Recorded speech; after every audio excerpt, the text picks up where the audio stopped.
She sold her wrapper, her only gold chain, and even her mother's wedding ring just to send him to school. Everyone in Sunrise Village warned her that a boy from a poor family with big dreams would forget her the moment he tasted success.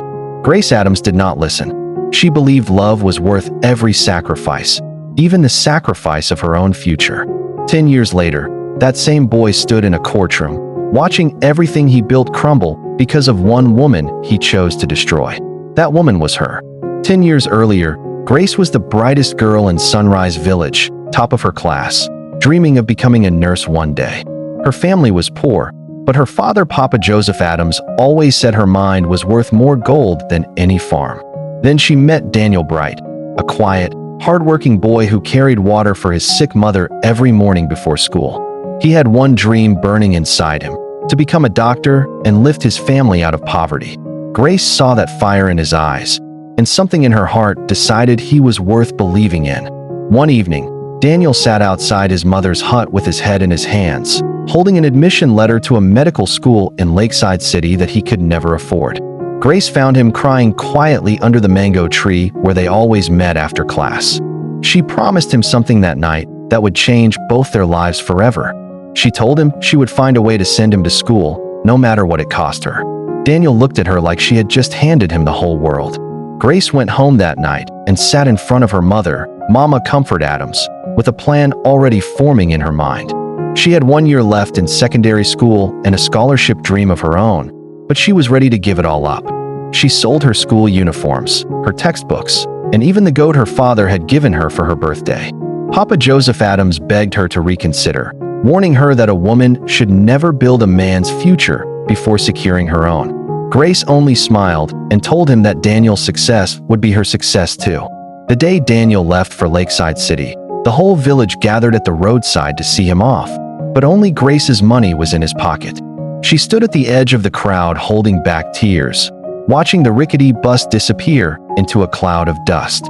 Before he left, Daniel took her hand and made a promise under the mango tree that had witnessed everything between them. He swore that the moment he became a doctor, he would return and marry her, and they would build a life together. Grace believed every word, because she had never known him to lie. Life in Lakeside City overwhelmed Daniel at first, with tall buildings, roaring traffic, and classmates who came from wealthy families he could never compete with. Grace's money paid his tuition, but it was not enough for books, food, and lodging. So she took on extra sewing jobs back in the village to send him more every month. She skipped meals herself just to make sure Daniel never went hungry in the city. Months turned into years, and Daniel's letters grew shorter, though he always signed them with promises of love. Grace kept every single letter in a small wooden box under her bed, reading them whenever she doubted her sacrifice was worth it. In his 3rd year of medical school, Daniel met Precious Stone at a wealthy classmate's birthday party, a girl whose confidence and city polish fascinated him instantly. Precious came from money, wore designer clothes, and moved through Lakeside City like she owned every room she entered. Daniel had never seen anyone like her, and for the first time, he felt embarrassed about his village roots and the woman waiting for him back home. He did not tell Precious about Grace, and he did not write to Grace about Precious either. A dangerous secret had just planted its first seed. Back in Sunrise Village, Grace received news that shook her to the core. Her final year school fees were due, and her family had nothing left to give. She had already sold everything of value to support Daniel, but she refused to ask him to send money back, believing his education mattered more than hers. Mama Comfort Adams wept quietly at night, watching her daughter give up her own dreams piece by piece. Grace took on more sewing jobs, working until her fingers bled, determined not to become a burden to the man she was building. She told herself it was temporary, that once Daniel became a doctor, everything would be worth it. Precious Stone became a regular presence in Daniel's life, taking him to places he had only seen in movies, restaurants, clubs, and parties full of Lakeside City's elite. She introduced him to her wealthy father, a hospital board member who could fast-track his career the moment he graduated. Daniel began to see a future far bigger than the one he had promised Grace under the mango tree. He told himself he still loved Grace, but he also told himself that Precious could open doors Grace never could. Slowly, without even realizing it, Daniel was rewriting the story of his own gratitude. The letter Grace received was not from Daniel, but from a village girl who had traveled to Lakeside City for work and returned with a devastating rumor. She said she had seen Daniel at a fancy restaurant with a rich man's daughter, holding hands and laughing like lovers. Grace refused to believe it at first, clutching Daniel's old letters as proof that his love was real. She wrote him a careful letter asking gently if everything was well, too afraid to accuse him outright.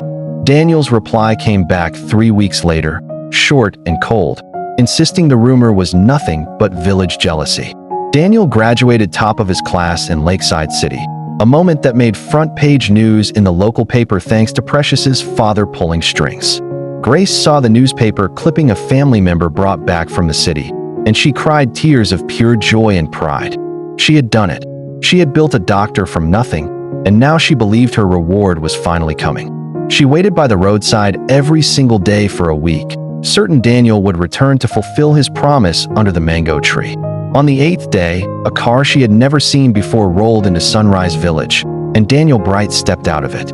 Daniel walked toward Grace with a practiced smile, and in front of the entire village, he knelt down and proposed marriage exactly as he had promised under the mango tree years before. Grace wept with relief and joy, believing every sacrifice had finally led to this beautiful moment. What she did not know was that Daniel had come to marry her out of guilt and obligation, not the same burning love he once felt. Precious had pushed him to end things with Grace cleanly, but Daniel's mother reminded him that abandoning the woman who built him would bring shame to their family name. So Daniel chose the safest path, marrying Grace while secretly planning to keep Precious close. The wedding took place in Sunrise Village under a canopy of white and gold, the biggest celebration the village had seen in years. Grace wore a simple but elegant white gown she had sewn herself, refusing to let Daniel's new wealth buy her happiness. Mama Comfort Adams and Papa Joseph Adams watched their daughter walk down the aisle with tears of pride, believing her years of sacrifice had finally paid off. Daniel stood at the altar in a sharp new suit, smiling for the crowd, while his phone buzzed quietly in his pocket with a message from Precious. He silenced it without looking, promising himself this would be the last time he had to choose. The newlyweds moved into a modest apartment in Lakeside City, and for the first few months, Daniel truly tried to make the marriage work. Grace adjusted to city life with grace and humility, cooking his favorite village meals and keeping their home warm and peaceful. Daniel landed a junior doctor position at a respected hospital, working under the watchful eye of Dr. Edward Moore, a senior physician who quickly noticed his talent. Grace enrolled in evening classes, determined to finally chase her own dream of becoming a nurse now that she had the chance. For a while, it seemed like the sacrifices of the past had truly built something beautiful.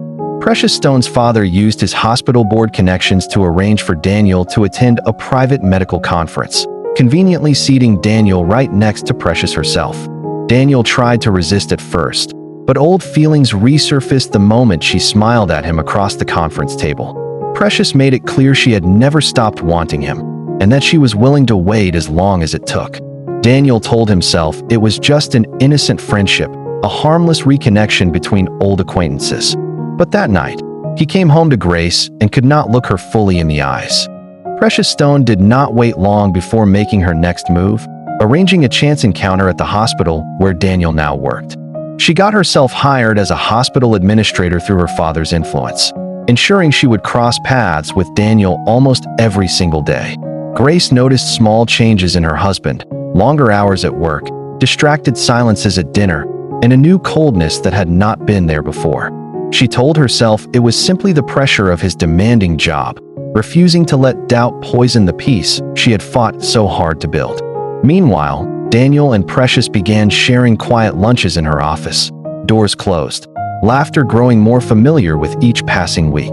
Grace discovered she was pregnant, and for a moment, all her quiet worries disappeared into pure happiness. She planned a special dinner to share the news with Daniel, decorating their small apartment with candles and his favorite village dishes. Daniel came home late that night smelling of unfamiliar perfume, offering a weak excuse about an emergency surgery that ran long. Grace chose to believe him, too excited about her news to let anything dim her joy. and she told him about the baby with tears of happiness in her eyes. Daniel forced a smile and hugged her tightly, but over her shoulder, his face carried an expression of pure panic. Daniel's panic came from a devastating truth. Precious Stone had also just discovered she was pregnant with his child. He met her secretly at a quiet cafe outside the city, begging her to consider ending the pregnancy to protect his marriage and reputation. Precious refused coldly, reminding him that her father's connections controlled his entire career and threatening to expose everything if he abandoned her. Daniel found himself trapped between two women carrying his children, one built out of love and sacrifice, the other built out of ambition and control. He drove home that night more afraid of losing his status than of losing his soul. Grace gave birth to a beautiful baby girl they named Joy, and for a brief moment, Daniel's heart softened watching his daughter's tiny fingers wrap around his own. Grace poured herself completely into motherhood and marriage, waking up at odd hours, managing the home, and still supporting Daniel's career in every way she could. But Precious gave birth to a son only 2 months later, and Daniel began secretly visiting them, splitting his time, his money, and his heart between two families. Grace noticed the pattern of late nights and thin excuses returning, but with a newborn to care for, she pushed her doubts aside once again. Dr. Edward Moore, however, began noticing Daniel's frequent unexplained absences from the hospital and grew quietly suspicious. Grace's younger cousin, visiting from another part of Lakeside City, spotted Daniel at a children's clinic holding a baby boy who looked strikingly like him, standing beside a woman Grace had never met. Confused and alarmed, she quietly took a photo and brought it straight to Grace without telling anyone else first. Grace stared at the picture for a long time, her hands trembling, refusing at first to accept what her eyes were clearly showing her. She remembered the rumors, the late nights, the unfamiliar perfume, and suddenly every excuse from the past 3 years began to make painful sense. That evening, when Daniel came home, Grace was sitting silently at the dining table with the photograph placed directly in front of his chair. Daniel froze in the doorway, his mouth opening and closing without any words coming out that could explain the photograph in front of him. Grace's voice was quiet and steady when she finally spoke, asking him only one question, whether the child in the picture was his. Daniel's silence lasted only a few seconds, but to Grace it felt like the collapse of everything she had built over 10 long years. When he finally admitted the truth, Grace did not scream or cry. She simply sat still, absorbing a decade of sacrifice crumbling into dust. Daniel begged for forgiveness, promising to end things with Precious immediately, but something in Grace's eyes had already changed forever. Daniel promised to end things with Precious, but promises meant little to a woman who held both his son and his career in her hands. When Daniel tried to distance himself, Precious threatened to tell the hospital board that he had falsified certain patient records early in his career, a lie strong enough to destroy his medical license. Daniel panicked and continued the affair secretly, now trapped by fear instead of desire, while pretending to Grace that everything was over. Grace, however, was no longer the naive village girl who believed every word without question. She began quietly watching, listening, and preparing herself for whatever truth still remained hidden. Grace enrolled full-time in her nursing program, using the money she had quietly saved from years of small side jobs Daniel never knew about. She reconnected with Auntie Regina Ford, a respected nurse and family friend in Lakeside City, who became both a mentor and a source of strength during this painful season. Auntie Regina noticed the exhaustion behind Grace's eyes and gently encouraged her to consider a future beyond her crumbling marriage. Grace began building something entirely her own for the first time in her adult life: a career, a support system, and a quiet sense of self-worth. Daniel, consumed by his double life, barely noticed his wife slowly becoming a woman he could no longer take for granted. Dr. Edward Moore finally confronted Daniel privately after noticing irregular hours and a pattern of falsified shift reports connected to his frequent disappearances. Daniel tried to lie his way through the conversation, but Dr. Moore had already begun a quiet internal review with hospital administration. Meanwhile, Precious grew tired of being Daniel's secret, demanding he finally choose between her and Grace once and for all. Daniel, cornered from every direction, made a desperate decision that would blow his entire double life wide open. He decided to tell Grace everything himself, hoping honesty now might soften whatever punishment was coming his way. Daniel walked into their apartment ready to confess, but Grace spoke first, calmly stating she already knew about Precious, the baby, and the affair that had lasted for years. She revealed she had spoken quietly with Dr. Moore's office, with hospital colleagues, and had gathered every piece of evidence she needed long before this moment. Daniel stood stunned, realizing the woman he had underestimated for years had been 3 steps ahead of him the entire time. Grace informed him she was filing for divorce, taking their daughter Joy, and had already secured a nursing position waiting for her graduation. Daniel begged her to reconsider, but for the first time in 10 years, Grace felt no urge to save him from the consequences of his own choices. Word of the divorce spread quickly through Lakeside City's medical community, and the hospital board launched a full investigation into Daniel's professional conduct. Dr. Edward Moore's earlier suspicions, combined with Precious's own bitter comments to co-workers, painted a damaging picture of Daniel's judgment and integrity. The board discovered he had used hospital resources to arrange private meetings with Precious during work hours for years. Daniel was suspended pending further investigation, his once promising reputation now hanging by a thread. Meanwhile, Grace moved calmly into Auntie Regina Ford's guest room with baby Joy, focused only on finishing her final nursing exams. The hospital board's investigation concluded with Daniel losing his medical license for 1 full year due to serious ethical violations. Precious, watching her own reputation suffer alongside his, grew colder toward Daniel, blaming him entirely for the mess their affair had created. Without his hospital salary, Daniel could no longer afford the lifestyle he had built, and Precious's father quietly withdrew his support and influence. Daniel moved out of his shared apartment with Precious after a bitter argument, realizing too late that her love for him had always been conditional. He found himself alone in a small rented room, stripped of the marriage, the mistress, and the medical career he once took for granted. Grace graduated at the top of her nursing class, earning a position at one of Lakeside City's most respected hospitals within weeks. Auntie Regina Ford stood proudly beside Mama Comfort Adams and Papa Joseph Adams at the graduation ceremony, all 4 of them beaming with pride at how far Grace had come. Baby Joy, now a toddler, clapped along in the audience, too young to understand the magnitude of her mother's achievement. Grace's divorce from Daniel was finalized quietly around the same time, closing one chapter completely as a new one began.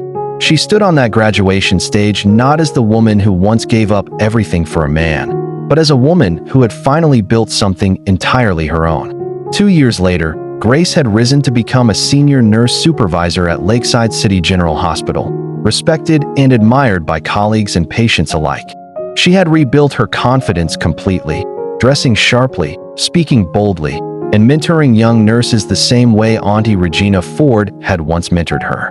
One quiet afternoon, a disheveled patient was wheeled into her ward for treatment following a minor workplace accident, and Grace froze when she recognized his face immediately. It was Daniel, older, tired, and clearly struggling, working now as a low-paid clinic assistant since he could no longer practice as a licensed doctor.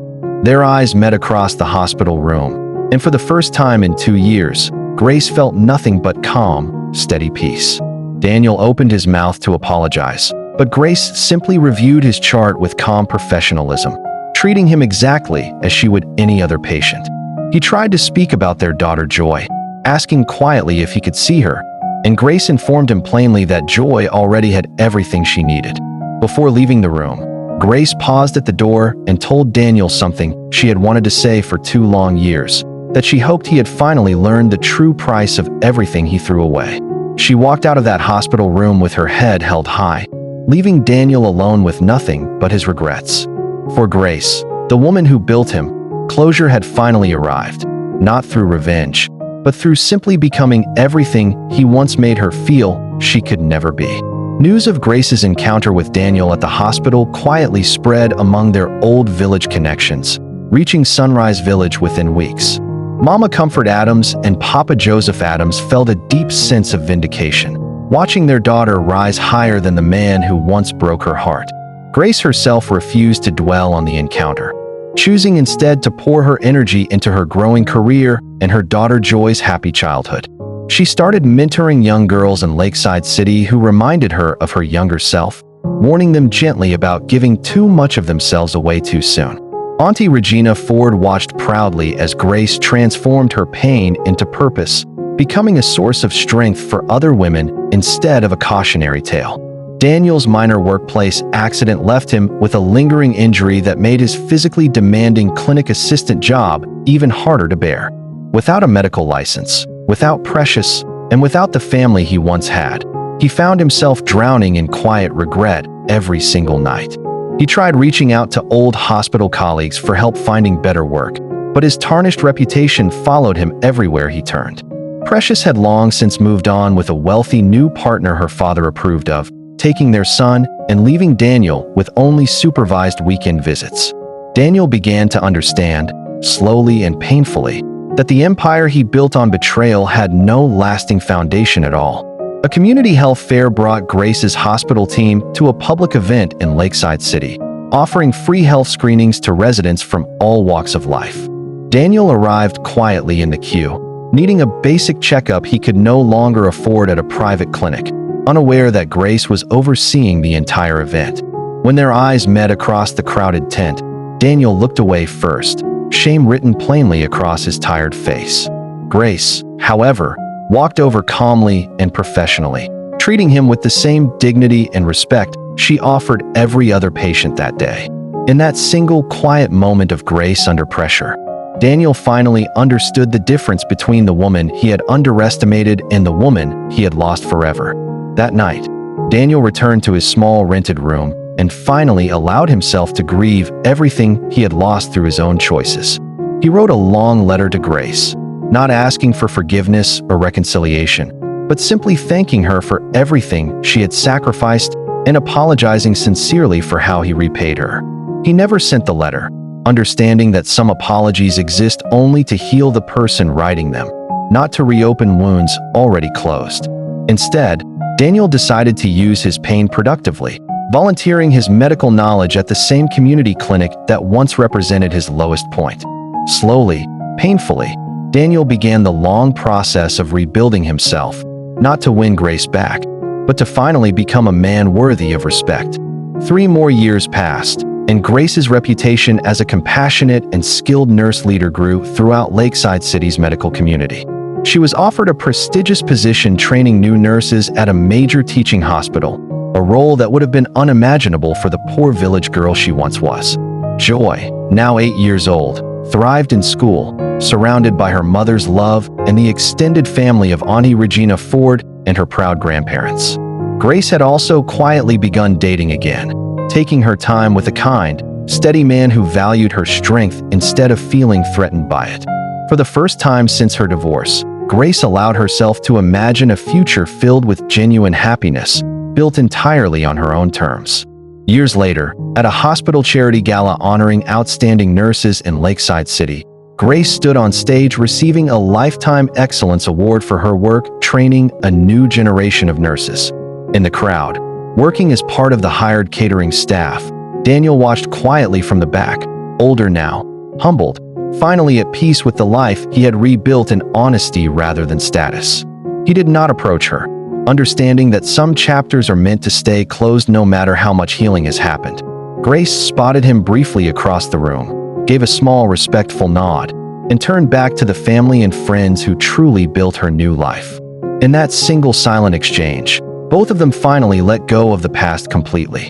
And that is the story of Grace Adams, the woman who built a man from nothing, only to be discarded once he tasted success he never could have reached alone. Her story teaches us that true love should never require the complete erasure of your own dreams, your own worth, or your own future. Sacrifice within love is beautiful, but sacrifice without boundaries can become the very foundation of your own suffering. Grace's greatest victory was not watching Daniel fall, but refusing to let his betrayal define the rest of her life. She rebuilt herself brick by brick, proving that the woman who builds others can always learn to build herself too. If you have ever poured everything you had into someone who forgot your worth the moment they succeeded, know that your story is not over. Grace's journey reminds us that dignity, patience, and quiet strength will always outlast betrayal in the end. If this story touched your heart, like this video, share it with someone who needs to hear this message today, and subscribe for more powerful stories of love, betrayal, and triumph. Comment below and tell us, have you ever sacrificed everything for someone, only to rebuild an even stronger life without them? We read every comment, and your story might inspire someone else who needs to hear it.